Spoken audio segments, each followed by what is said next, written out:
안녕하세요. 매일 아침 가장 빠르게 만나는 미국 주식과 테슬라 소식 아트론TV입니다. 테슬라에 대한 걱정은 기우였던 것 같습니다. 어제 로이터 통신에 테슬라에 대한 악의적인 기사가 있었는데 역시나 하루아침에 이를 만회시켜준 테슬라라고 볼 수 있겠습니다. 중국 전주 주간 내수 판매량이 나왔는데 같이 알아보도록 하겠습니다. 미국 3대 지수 현황부터 간략히 살펴보고 가도록 할게요. 자, 최근에 다우가 나스닥보다 괜찮은 모습이었는데 오늘은 좀 반전된 모습 나왔습니다. 나스닥이 오늘 빅테크가 힘을 내면서 좀 강했고요. 다우는 좀 약했어요. 자, 이러자 S&P 500은 역시 보합권의 모습을 보여주었다라고 볼 수 있겠는데요. 일단 오늘 나스닥이 강했던 이유가 있었습니다. 미국 10년물 국채금리가 지속해서 크게 빠지고 있어요. 오늘도 10 베이시스 포인트 이상 크게 또 빠졌습니다. 4.17%까지 내려왔어요. 유가 역시 72불대로 다시 한번 주저앉으면서 충분히 나스닥은 오를 법했고 다우는 좀 쉬어갈 법했다. 아무튼 최근 S&P 500이나 다우나 나스닥이나 마찬가지입니다. 2023년 연고점에 다다른 모습을 보여주면서 고점 저항이 좀 커지고 있어요. 앞으로 어떠한 경제 지표가 나올지 관망세를 보이고 있다라고 볼 수 있겠습니다. 시장에서는 여전히 연준의 금리 인상은 끝났고 내년 상반기 빠르면 3월부터라도 금리 인하에 돌입할 것이다라고 예상을 하고 있지만 연준 파월 의장은 그렇게 얘기를 하지 않고 있죠. 시장 지표를 좀 더 두고 볼 필요가 있다라고 얘기를 하고 있기 때문에 연고점에 이른 미국 증시는 지금 관망세를 보이고 있다라고 볼 수 있겠습니다. 자, 그리고 이번 주 중요한 매크로 지표 발표로는 금요일에 있을 미국 고용 보고서가 있죠.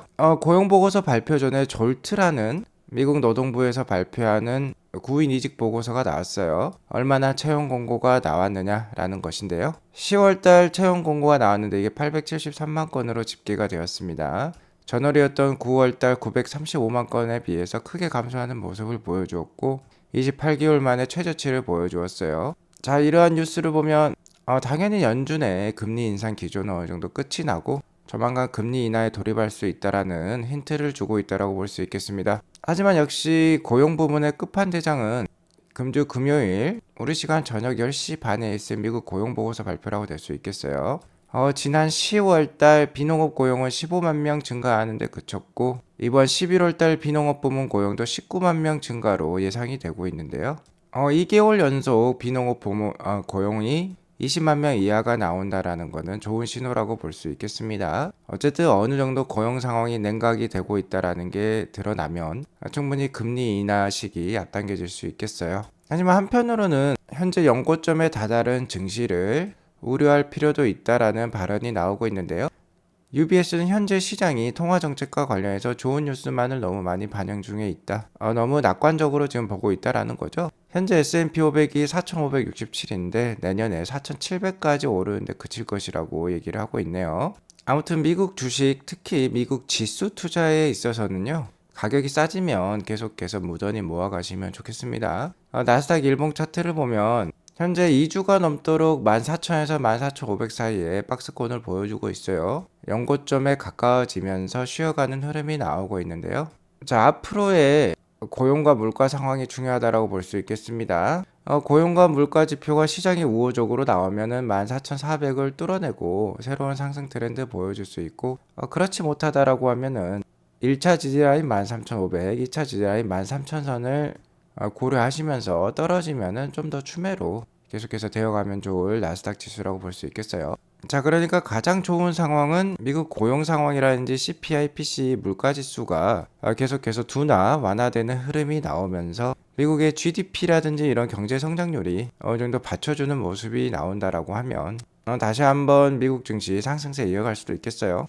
계속해서 트래킹하면서 알려드리도록 하겠습니다. 그리고 구인 이직 보고서가 크게 감소하는 수치가 나오면서 12월 13일 FOMC 금리 동결 확률이 99.9%까지 올라왔어요. 제가 이게 거의 100% 가까이 올라갈 것이다라고 예상을 해드렸었는데요. 이제 거의 확실시 되었다라고 볼 수 있겠습니다. 지금 보시면 아예 금리 인상 확률이 존재조차 하지 않아요. 0%라는 거죠. 자, 그리고 금리 인하 확률이 3월 20일까지 당겨졌어요.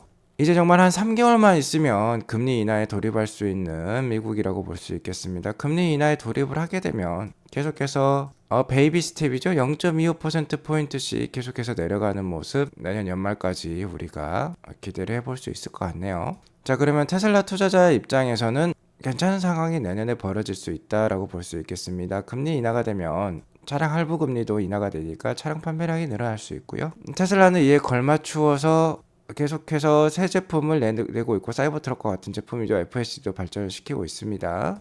테슬라 일봉 차트를 보도록 하겠습니다. 오늘 1.33% 오르 238.72불로 마감을 했어요. 자, 장중에 246불까지도 오르기도 했습니다. 오늘 윗꼬리를 길게 단 건 좀 아쉽다라고 볼 수 있겠는데, 계속해서 갈팡질팡하고 있는 것 같아요. 230불대에서 246불 사이에 박스권을 보여주고 있다라고 보시면 될 것 같습니다. 사이버 트럭이라는 혁신적인 제품이자 올해 최고의 센세이션을 불러일으킬 만한 제품을 만들어냈음에도 불구하고 주가는 좀 지지부진하다라고 볼 수 있겠는데요. 아무래도 역시 4분기 실적이 중요하겠죠. 마진율이 바텀, 그러니까 바닥을 찍고 판매량도 쾌조의 상승세를 보여준다라고 하면, 자, 여기 저항으로 작용하고 있는 250불대, 260불대를 뚫어내고 새로운 상승 트렌드 만들어낼 수도 있겠습니다. 그러니까 내년 연초가 역시나 중요할 것 같아요. 내년 1월달 1월 한 20일에서 25일 사이에 4분기 실적 발표가 있겠죠. 그러니까 1월달이 되어서야 어느 정도 판가름이 날 것 같습니다. 지금은 주가가 이렇게 쇠기형 패턴으로서 힘을 모아가고 있는 단계예요. 1월이 되면은 위로 튈지 아래로 내려갈지 어느 정도 결정이 되겠습니다. 아무튼 오늘 1.33% 상승을 보면요, 어제 로이터 통신에서 얘기했던 이 악의적인 뉴스는 기우에 불과했다라고 볼 수 있겠어요. 테슬라 11월달 중국 판매 실적이 17.8%나 빠졌다라고 했는데, 자, 중국 판매 실적 바로 기가상하이의 판매 실적이 되겠습니다. 이는 수출과 중국 로컬 판매량을 합한 수치예요. 자, 이 82,000대가 어쨌든 10월달 대비 늘어났습니다. 10월달 대비. 자, 10월달 여기 주황색 막대 대비 72,000 대비 82,000대로 늘어났고, 자, 수출을 포함하는 수치죠. 여기 보시면 Exports Included라고 되어 있습니다. 수출을 포함하게 되면요, 자, 이 중국 판매량은 들쑥날쑥 할 수밖에 없습니다. 자, 그러니까 이는 정말 짜여진 악의적인 뉴스라고 보시면 돼요. 테슬라 숏 세력들의 사주를 받았는지 악의적인 뉴스다라고 볼 수 있겠습니다. 어쨌든 변동성이 큰 수출 판매량 때문에 이렇게 들쑥날쑥하다라고 볼 수 있겠는데, 이 변동성을 보면은 전년이 이 녹색 막대고 올해가 이 주황색 막대인데, 주황색 막대가 훨씬 골고루 분포되어 있고 녹색 막대는 이렇게 줄어들었다가 이렇게 커졌다가 들쑥날쑥하죠. 오히려 판매의 안정성은 올해 더 올라갔다라는 거 우리가 확인해 볼 수 있어요. 자, 그리고 로이터 뉴스가 왜 악의적인 뉴스였나? 자, 로컬 판매량만 보면 계속 늘어나고 있습니다. 전주 주간 중국 로컬 판매량이 나왔는데 11월 27일부터 12월 3일까지, 그러니까 전주죠. 이게 17,400대나 나왔어요. 자, 갈수록 강해지는 판매량 나오고 있습니다. 여기 보시면 10월 달 들어서, 그러니까 4분기 들어서 가장 높은 판매량, 계속해서 판매량이 올라가고 있어요. 그리고 다른 주랑 비교해봐도 올해 들어서 역대 두 번째 주간 판매량입니다. 주간 판매량이 가장 높았을 때가 3월달 13일에서 19일까지 18,700대였는데 17,400대로서 상당히 많이 팔았어요. 자, 그리고 여기 보시면은 11월 13일부터 3주 연속 16,000대를 넘기고 있습니다. 3주 연속 16,000대를 판매한 날짜가 없었어요. 그만큼 물류 쪽도 안정화되고 있다라고 구댕이님께서 알려주고 있습니다. 자, 이를 차트로 나타내면 이런 모습입니다. 올해 4분기 판매량은 이 보라색 막대예요. 최근 5개 분기 중에서 가장 좋은 주간 판매량 보여주고 있죠. 역대 9주차 판매량 중에서 가장 많은 판매량 17,400대를 기록을 하고 있습니다. 자, 그리고 이는 전년 동기라고 볼 수 있는 2022년 대비 35%나 상승한 판매량이에요. 자, 분기 내 누적 판매량도 9주차 들어서 지금 최고 판매량 나오고 있습니다. 10만 5천 대까지 이르렀고, 다른 분기에 대비해서 더 좋은 판매량 보여주고 있죠. 자, 주차별로 전년인 2022년과 비교를 해보더라도 2022년과 사뭇 다른 모습 보여주고 있습니다. 2022년은 녹색 막대인데요. 녹색 막대가 48주차 들어서 이렇게 꺾이는 모습이 나오고 있는데 2023년은 달라요. 자, 주황색 막대가 48주차가 되어서도 계속 올라가고 있죠. 자, 최근 중국이 경제가 불황이라고 하는데 테슬라는 다른 모습입니다. 2022년 대비 2023년 전년 대비 현재 36% 성장한 중국 로컬 딜리버리를 보여주고 있어요. 자, 이게 바로 구조적 성장주라고 볼 수 있겠죠. 중국 경제는 약합니다만 전기차 침투율이 뭐 25%대 30%에 이르고 있기 때문에 강력한 브랜드를 가지고 있는 테슬라의 판매량은 계속 이렇게 늘어나는 것입니다. 자, 그러니까 이런 악의적인 기사들 때문에 좌절하실 필요가 없는 거예요. 오히려 이런 기사들 때문에 테슬라나 과거 애플과 같은 이 거인의 어깨에 올라타지 못하는 것이죠. 자, 우리가 10년 전에 애플의 어깨에 올라탔으면 지금 인생이 바뀌었을 수도 있습니다. 현재 테슬라가 그러한 기회를 주고 있다라고 생각이 들어요. 10년만 정말 눈 딱 감고 투자를 할 수 있다라고 하면은 거인의 어깨에서 정상을 맞이하고 있겠죠. 아무튼 불경기에도 기가 상하이는 지속 성장 중에 있습니다. 최근 2021년부터 2023년까지는 중국 경기가 상당히 안 좋은 것으로 평가가 되고 있는데 지속해서 성장 중에 있습니다. 트로이 테슬라이크에 의하면 기가상하이 판매량은 올해 연간 93만 대가 예상이 되고 있습니다. 그러면 전년인 65만 대보다 거의 50% 가까운 또 성장 기가상하이에서는 나오고 있는 것이죠. 자, 이번 주 17,400대 판매량 중에서 3,300대는 테슬라 모델 3 하이랜드로 지금 집계가 되고 있어요. 모델 Y 판매량은 그러면 14,100대가 되겠죠.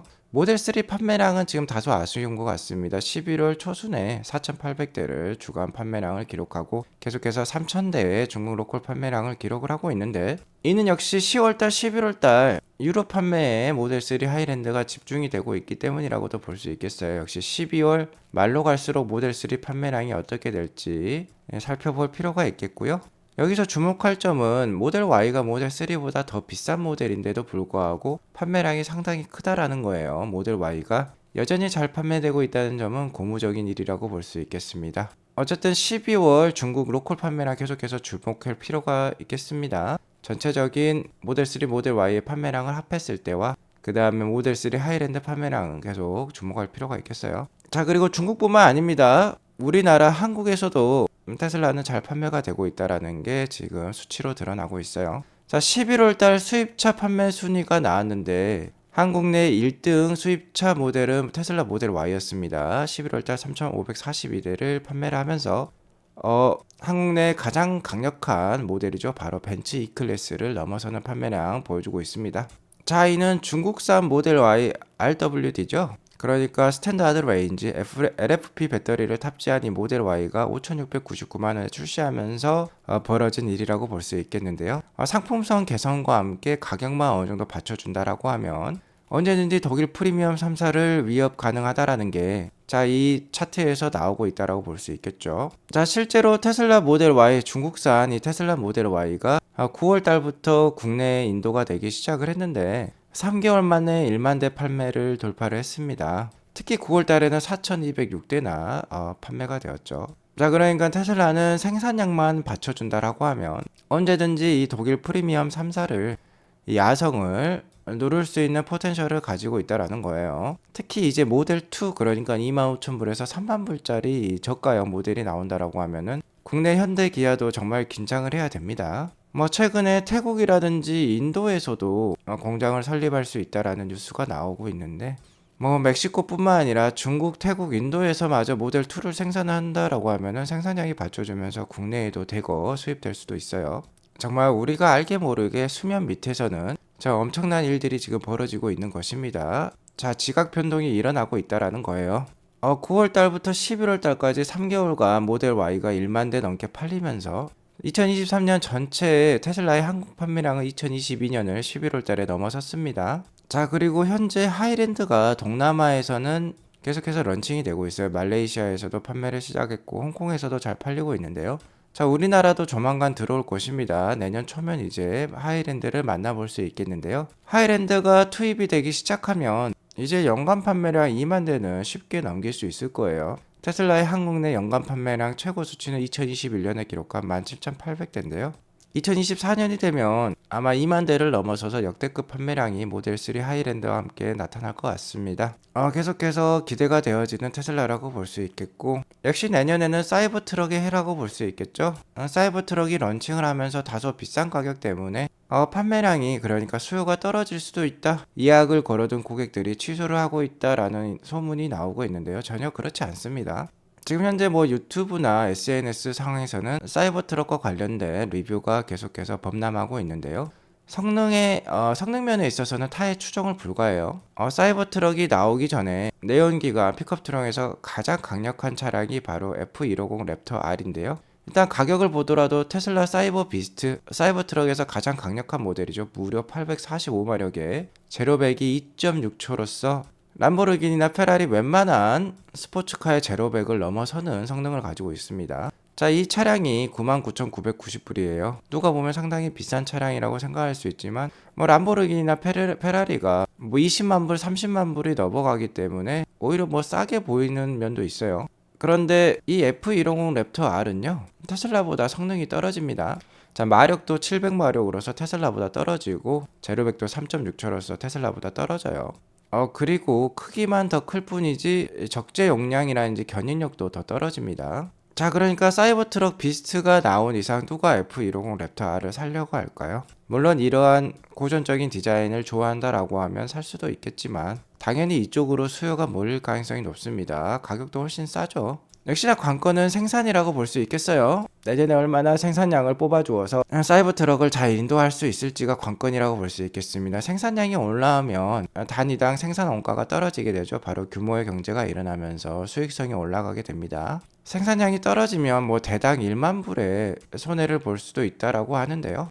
아마 내년 연말이 되면 분명히 수익성이 좋아질 것으로 생각이 들어요. 그리고 가장 결정적인 차이는 보이지 않는 곳에 있습니다. 특히 여기 보시면 스티어 바이 와이어라는 기술이 있는데 F150 랩터는 노고, 테슬라는 예스예요. 바로 이 기술이 되겠습니다. 자, 스티어라는 건 이 운전대를 뜻해요. 이 운전대가 와이어로 연결되어 있다라는 거죠. 와이어는 전선이 되겠습니다. 하지만 기존의 내연기관 차량과 전기차들은 대부분 이렇게 물리적으로 연결이 되어 있어요. 물리적으로 연결이 되어 있으니까 훨씬 더 조향이 힘들겠죠.